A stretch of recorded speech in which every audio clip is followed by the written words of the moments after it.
अगर तुम सोचते हो कि तुम्हारी बैंक की नौकरी बस थोड़ी सी स्ट्रेसफुल है, तो फिर क्या हो अगर मैं तुम्हें बताऊं ये बस थोड़ी सी स्ट्रेसफुल नहीं है, बल्कि ये तुम्हें धीरे धीरे मार रही है। बिल्कुल वैसे ही जैसे दिल्ली की हवा इतनी टॉक्सिक कि इसमें सांस लेने का मतलब है रोज की 7-8 सिगरेट्स फूकना। एक स्टडी कहती है दिल्ली एनसीआर में लोगों की एवरेज लाइफ एक्सपेक्टेंसी अब 8 सालों से कम हो रही है, सिर्फ इस हवा, इस अनसीन पॉइजन की वजह से। और तुम्हारे बैंक के अंदर का माहौल, ये भी तो एक अनसीन पॉइजन ही है।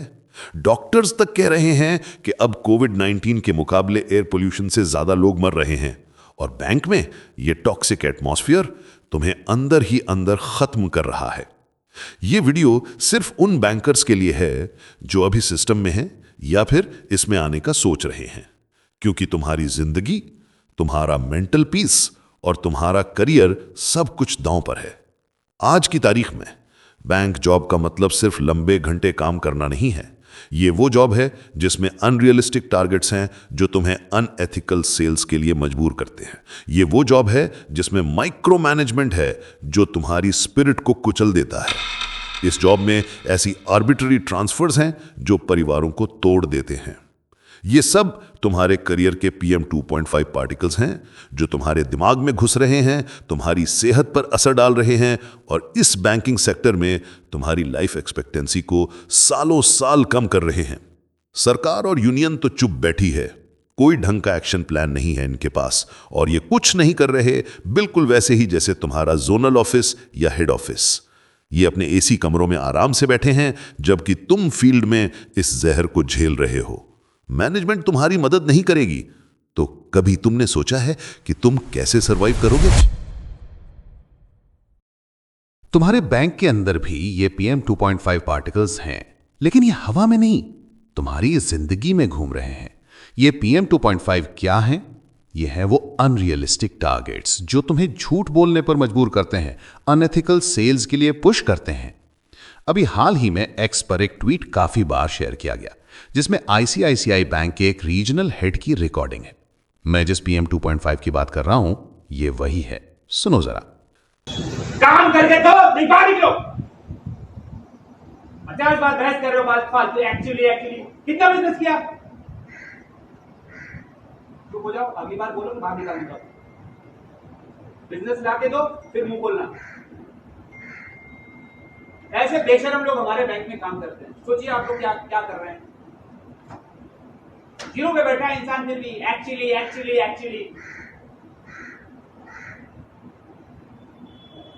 तुम्हारे साथ अजीब आदमी नहीं देखा है, जिसको कुछ आता नहीं है, जिसको कुछ करना नहीं है, और फिर भी जबान चलती रहती है। तो बेच के लाओ ना, जबान चलती है। अब मुझे बताओ, क्या ये किसी प्रोफेशनल और पढ़े लिखे इंसान की भाषा है? क्या ऐसे माहौल में तुम नौकरी कर सकते हो? प्राइवेट बैंक्स में ये टॉक्सिक वर्किंग कल्चर हद से ज्यादा है। यहां भेड़ बकरियों की तरह अनस्किल्ड और नॉन एक्सपीरियंस्ड लोग काम पर रखे जाते हैं। भारत में बेरोजगारी इतनी है कि कोई भी नौकरी मिल जाए इसके लिए लड़ मर जाता है। उसे कुछ पता नहीं होता कि काम कैसे होगा, कितना होगा, और जब ऐसे रीजनल हेड उसके बॉस बनते हैं तब उसे वही घुटन महसूस होती है जो आज दिल्ली की जनता को इस पॉल्यूशन से हो रही है। प्राइवेट बैंक्स में भी ये कल्चर बन गया है कि अनस्किल्ड लोगों को उठा लो सेल्स जॉब के लिए और फिर दबाकर उनका शोषण करो। पिछले कई महीनों में हमने भवानी जैसे कई प्राइवेट बैंक एम्प्लॉयज की स्टोरीज देखी हैं जो इस बात का सबूत हैं कि बैंक में काम करना अपनी लाइफ एक्सपेक्टेंसी को कम करना है। जो इंसान बिना स्ट्रेस के 80 साल जी सकता था, उस स्ट्रेस, टॉक्सिक वर्किंग कल्चर और हद से काम के प्रेशर में 40 साल की उम्र भी पार नहीं कर पाता। 24 नवंबर 2025 को IDBI बैंक के कर्मचारी ने अपनी जान ले ली।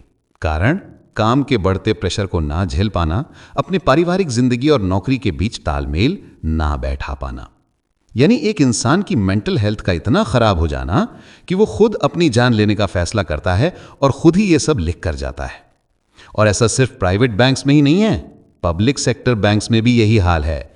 बैंक ऑफ इंडिया गाजियाबाद की ब्रांच के ब्रांच मैनेजर रोहित बत्रा ने एक बिल्डिंग से कूदकर अपनी जान दे दी।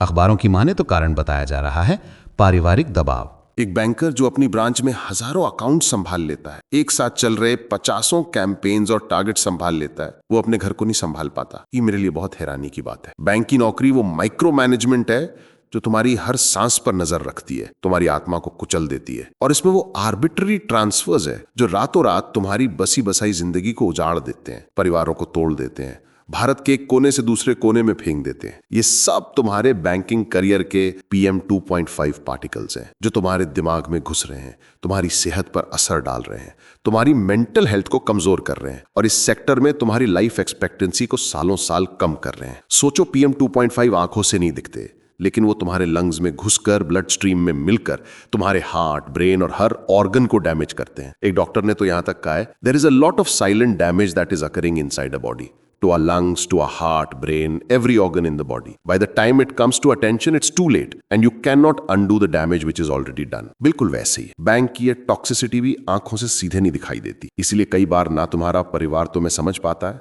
और ना ही लोग। सब यही कहते हैं कि ये तो नौकरी है, नौकरी ऐसी ही होती है, ये तो करनी पड़ेगी ना। कोई तुम्हें गन पॉइंट पर नहीं मारा, लेकिन ये नौकरी अंदर ही अंदर तुम्हें खोखला कर रही है। जैसे PM 2.5 से asthma, heart attack, strokes, lung cancer, cognitive decline, diabetes का खतरा बढ़ता है, वैसे ही बैंक जॉब का ये टॉक्सिक एनवायरनमेंट तुम्हें mental illness, burnout, anxiety, depression और फैमिली इश्यूज की तरफ धकेल रहा है। और जब तक तुम्हें पता चलता है तब तक बहुत देर हो चुकी होती है। ऑफिशियली सब कुछ रूल्स एंड रेगुलेशंस के हिसाब से चलता है, एम्प्लॉय वेलफेयर की बातें होती हैं, लेकिन ग्राउंड रियलिटी क्या है? तुम्हारे जोनल ऑफिस में बैठे साहब अपने एसी कमरों में बैठे हैं, जैसे हमारी सरकार क्लाउड सीडिंग और स्मोक गन के ड्रामे कर रही है। उन्हें फर्क नहीं पड़ता कि तुम नीचे फील्ड में कैसे घुट रहे हो, उन्हें बस नंबर्स चाहिए, टारगेट्स पूरे चाहिए। मैनेजमेंट तुम्हारी मदद नहीं करेगी, उन्होंने अपनी आंखें बंद कर रखी हैं। जैसे हमारी सरकार देश के कई बड़े इश्यूज पर चुप बैठी है, उसे फुर्सत नहीं देश की राजधानी पर आए इस संकट पर कुछ भी बोलने की, कुछ भी एक्शन लेने की।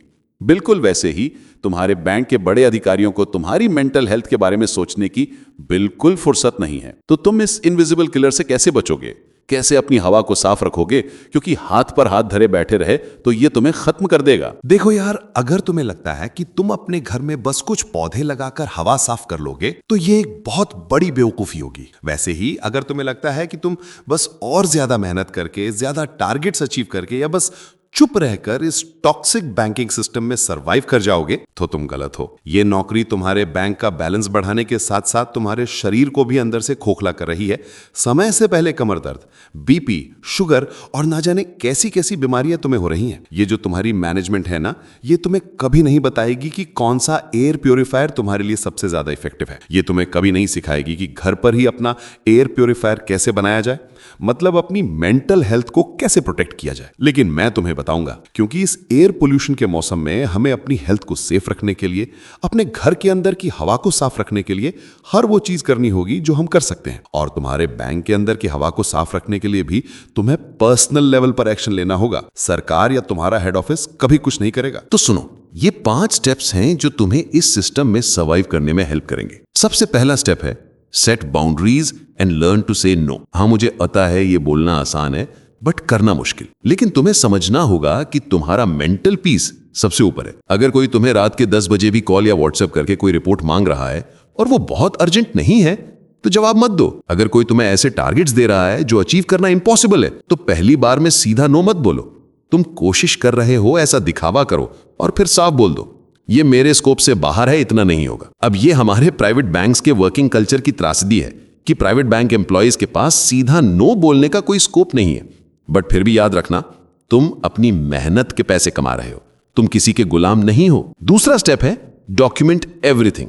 ईमेल पे बात करो, व्हाट्सएप पे बात करो, जो भी तुम्हें बोला जा रहा है, जो भी टारगेट्स दिए जा रहे हैं, और अगर तुम्हारा मेंटल हरासमेंट हो रहा है, हर चीज का रिकॉर्ड रखो। अगर तुम्हें कोई ओरल ऑर्डर दे रहा है तो उसे ईमेल या व्हाट्सएप पर कंफर्म करने के लिए कहो, जैसे सर जस्ट टू कंफर्म आपने यही ये बोला था ना, ताकि कल को जब वो मुकरे तो तुम्हारे पास सबूत हो। ये तुम्हारी ढाल है। तीसरा स्टेप है build a strong support network. अपने कलीग से बात करो।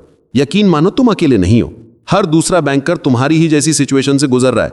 एक दूसरे का सहारा बनो। अपने परिवार से बात करो, उन्हें बताओ कि तुम क्या झेल रहे हो, भले वो ना समझे फिर भी उन्हें सब कुछ बताकर रखो। उन्हें तुम्हारी और तुम्हारे मेंटल हेल्थ की परवाह होगी, तुम्हारी मैनेजमेंट को नहीं। चौथा स्टेप है एक्सप्लोर एक्सटर्नल ऑप्शंस।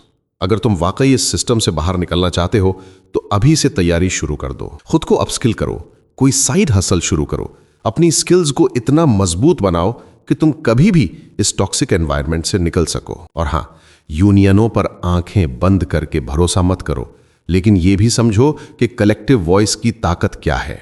अगर कोई यूनियन सच में तुम्हारे हित में काम कर रही है तो उसे सपोर्ट करो, लेकिन अगर वो भी सिर्फ अपनी जेबें भर रही है तो उनसे सवाल पूछो। 5वां स्टेप है अंडरस्टैंड योर राइट्स।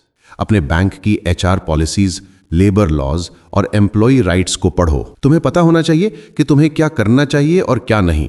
तुम्हें पता होना चाहिए कि तुम्हें मानसिक तौर पर प्रताड़ित करने पर क्या एक्शन लिया जा सकता है। चुपचाप सफर मत करो, आवाज उठाओ। यार देखो, तुम्हारी मेंटल हेल्थ नेगोशिएबल नहीं है। ये सिर्फ एक नौकरी की बात नहीं है, ये तुम्हारी जिंदगी की बात है। जैसे एयर पोल्यूशन से लड़ने के लिए आवाज उठानी जरूरी है, वैसे ही इस बैंकिंग सिस्टम की टॉक्सिसिटी से लड़ने के लिए भी आवाज उठानी होगी। तुम्हारी मैनेजमेंट को फुर्सत नहीं है, लेकिन तुम्हें खुद को बचाने की फुर्सत निकालनी होगी। या तो लड़ो या फिर यहां से बाहर निकलो।